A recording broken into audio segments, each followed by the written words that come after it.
Psalm 91, and what Ryan read this morning, I want you to pay attention to this. I wrote this in the margin of my Bible. Verse 15, he shall call upon me, and I will answer him, and I will be with him in trouble. It doesn't say I will save him from trouble. That's what we want God to do, right? We want God to save us from trouble. In January of 2020, Ryan came to me and said, "Do you think this virus is anything?" No, it's just another sickness. It's just another illness. It's just another cold. No, it's not anything.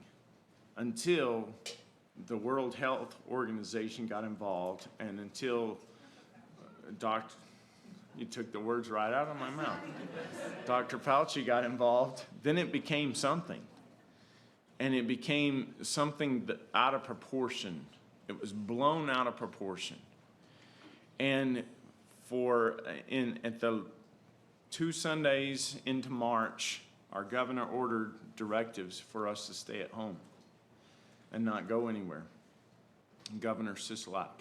And I remember in his speech, I watched the speech, and I watched it again this week. I remember in his speech, he said, "I will not and cannot force churches to shut their doors." And 3 weeks later, he ordered us to shut our doors and not have church on Resurrection Sunday. Is that an accident? No. It's a tool of the enemy. Our church elders, our church leadership struggled through that. I'll be honest with you. We had several meetings where we opened the scriptures to see what God would say to us during that time. And we struggled with, do we obey? Because Romans 13 says we obey the government, right? We honor the government.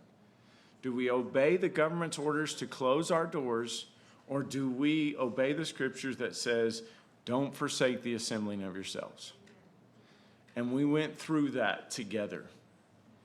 I was the one that said we should probably close our doors. We should probably close our doors. And I'll tell you why I said that.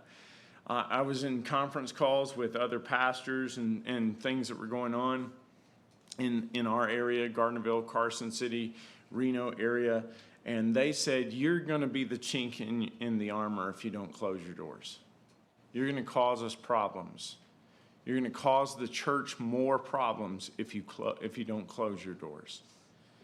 And so we struggled with that. And as you know, we were able to stay open all through COVID. We did not require masks. We didn't shun masks, but we didn't require masks for you to be here. We took the precautions that we thought were necessary to clean the building and all that kind of stuff. But as you know, COVID turned out not to be as deadly as what we thought it was. And so we were able to stay open the whole year because we didn't have any cases. It was almost 14 months before Smith Valley had its first case of COVID.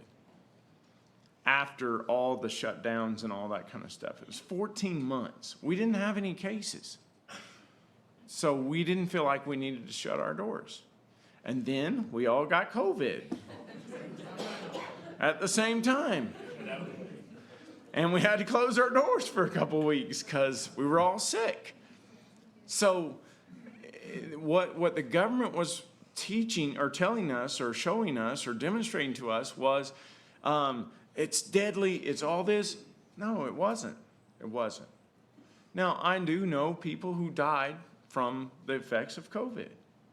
But I also know people who die from being in a car accident or having a cold or having a flu or getting pneumonia. Life is fragile. Would you agree? And so we pressed on because we thought the church was essential.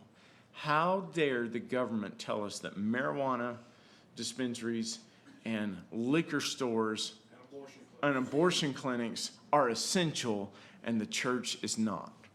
How dare the government tell us that? Amen. And so we stayed open. We actually, as elders, talked about who would go to jail first. He was on the first list. He was. I was in conversation with the sheriff at that time who lived 3 doors down from me, and I said, you're going to have to show up and arrest me because we're not closing our doors. And he said, we're not going to arrest you. We're not going to arrest you.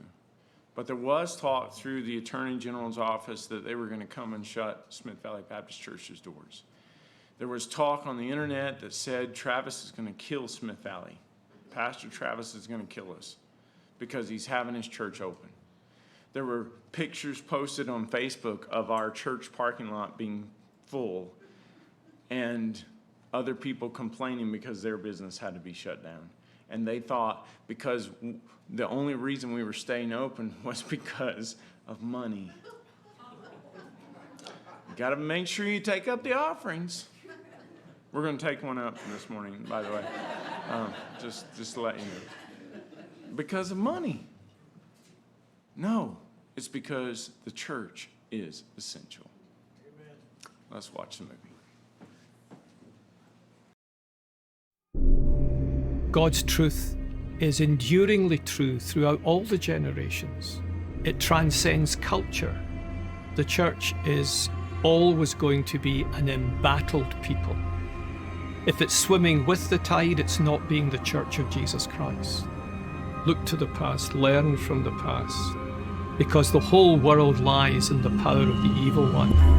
China has more than 200 confirmed cases of coronavirus, it's called. The entire state of California ordered to stay at home. That's 40. California has some of the strictest policies leveled against churches. Gavin Newsom's executive order threatens jail time and a $1,000 a day fine. Government stopping people from going to church, Dr. Fauci. When I went into the White House, when I sat in on the task force meetings, was a shocking level of gross incompetence. The mortality rate from the virus was 0.2%, 99.8% survival, rather than the 3 or 4% mortality that the people were saying at the time. The culture and the understanding of the people of Grace Church has always been, not only do you obey government, but you honor government. Thousands of people in the streets, but you can't have church? The hypocrisy of letting people riot helped us all understand one thing. This is not what they say it is. By meeting, we're testifying the government has no jurisdiction here. I was arrested and driven to a maximum security prison. The government has obviously turned up the heat on churches. My daddy. When the churches fall silent, the only religion left is the state. We needed to make a biblical statement because we always put ourselves under the authority of the Word of God. LA County threatened Pastor John MacArthur with jail time and arrest. We were going to be sued. They wanted Grace Church shut down. We wanted to go on the offensive and attack the health order as unconstitutional. This wasn't about health and safety. This was all about control and opposition to religious freedom. As the government gets more corrupt and more corrupt, snitches get rewards. Its totalitarian control has to increase. So we have to have a mask on.